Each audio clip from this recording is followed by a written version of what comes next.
Des boules de fromage croustillantes et délicieuses avec seulement 3 ingrédients et sans utiliser le four. Un véritable miracle qui ne vous prendra que 5 minutes.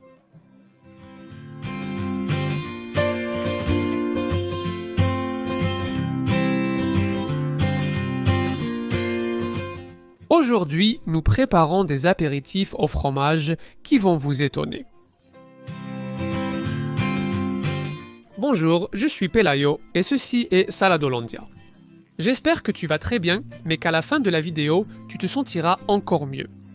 Parce que aujourd'hui, je te présente une idée qui va te plaire et qui, je suis sûr, si tu as des invités, va les surprendre. Ce sera une de ces merveilles à grignoter que tout le monde aime, qui se fait avec seulement 3 ingrédients sans utiliser le four et beaucoup plus facile que ce que tu imagines. Alors, que des bonnes nouvelles, allons-y. Rappel, la liste des ingrédients et quantités exactes sera donnée en fin de vidéo. Pour que tu puisses regarder la vidéo tranquillement sans penser aux quantités. Allons-y et profitons-en. Nous commençons. La première chose à faire est de battre un œuf avec une fourchette dans un récipient large, assez pour qu'il soit bien mélangé. Et si tu regardes, je suis déjà prêt. Avec les gants mis, je te recommande d'utiliser des gants en plastique car le pétrissage sera beaucoup plus simple, bien que je te dise que c'est totalement facultatif. Comme je l'ai dit, œuf battu. Deuxième ingrédient, ce seront 3 cuillères à soupe de maïzena, d'amidon, de fécule de maïs ou de farine de maïs raffinée, comme vous l'appelez. L'important est que vous l'ajoutiez et que vous continuiez avec la même fourchette en lui donnant quelques tours jusqu'à ce qu'il soit parfaitement intégré. Comme vous l'avez vu, ce sont 3 cuillères à soupe bien pleines et larges. Une fois que vous l'avez ajouté, vous le tournez quelques fois jusqu'à ce qu'il obtienne plus ou moins une texture uniforme. Il ne collera pas complètement, mais vous aurez déjà fait beaucoup de progrès. Quelque chose comme ce que vous voyez à l'écran. Eh bien, c'est plus ou moins mélangé, alors allons chercher le 3e et dernier ingrédient de la journée. Et ce n'est autre que du fromage râpé, un fromage doux. J'utilise de la mozzarella, je vais précisément utiliser 2 tasses ou 300 grammes. D'abord, j'ajoute un peu et je pétris, puis le reste. J'utilise du fromage de type mozzarella, que j'achète déjà comme ça, râpé. Pourquoi? J'aime cette crème pour plusieurs raisons. D'abord, elle est douce, ensuite, elle a une touche salée que j'adore. Enfin, sa texture est un peu molle. Je te recommande d'utiliser un fromage similaire, mais pas celui-ci, non, pas nécessairement celui-ci. Je veux que tu utilises celui que tu préfères, tant qu'il a une texture un peu molle.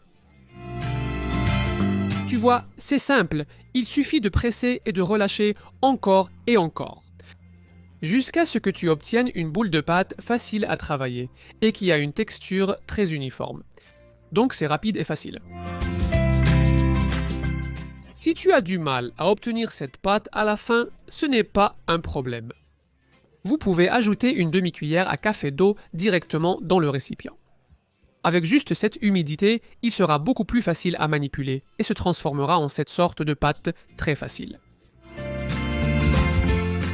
Une fois que vous l'avez, préparez des boules, vous pouvez les faire plus petites ou plus grandes selon les préférences de chacun.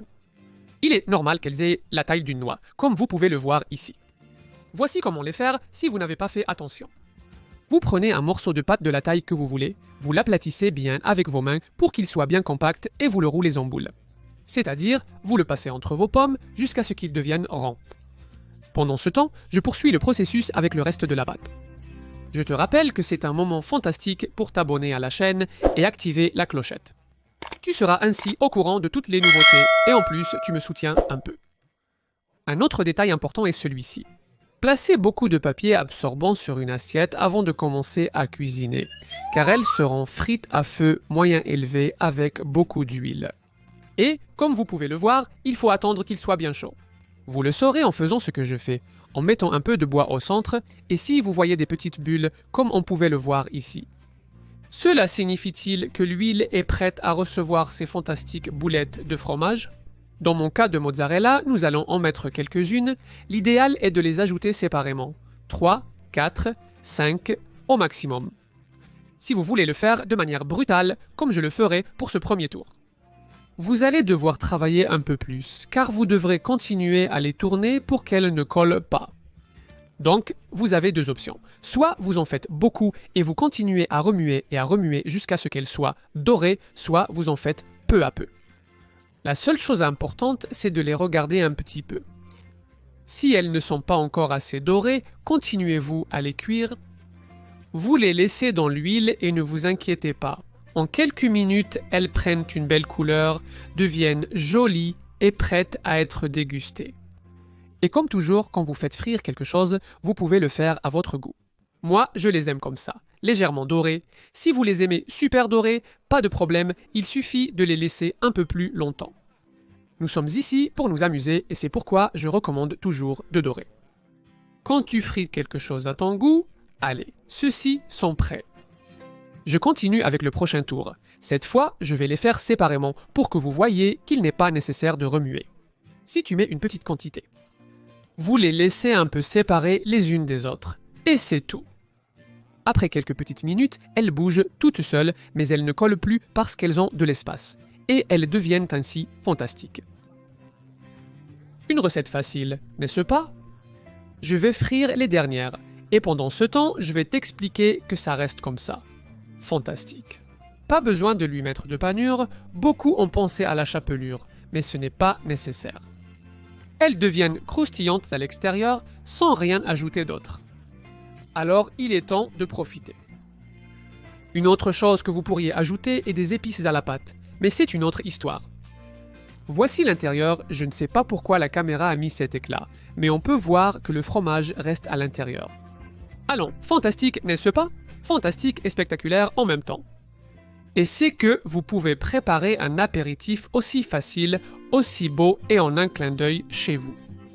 J'espère que vous avez aimé l'idée et que vous osez l'essayer un jour. Vous me raconterez ensuite. Profitez-en. Ah, c'était facile. Et elles sont super, super belles. Croustillantes à l'extérieur et vous avez vu à quel point elles sont douces à l'intérieur. Avec seulement ces 3 ingrédients simples, on peut faire des merveilles. Alors, notez tout, je suis sûr que vous allez les essayer comme moi maintenant.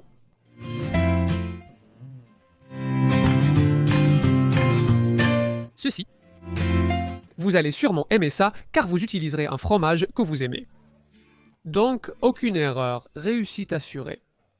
Et si vous voulez lui donner un petit plus, vous pouvez ajouter une épice à la pâte.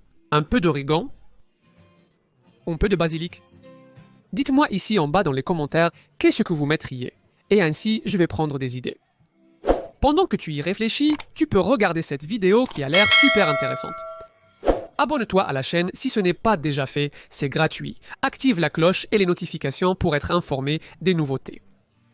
Et rappelle-toi que j'ai une chaîne de recettes sucrées qui s'appelle Golosolandia.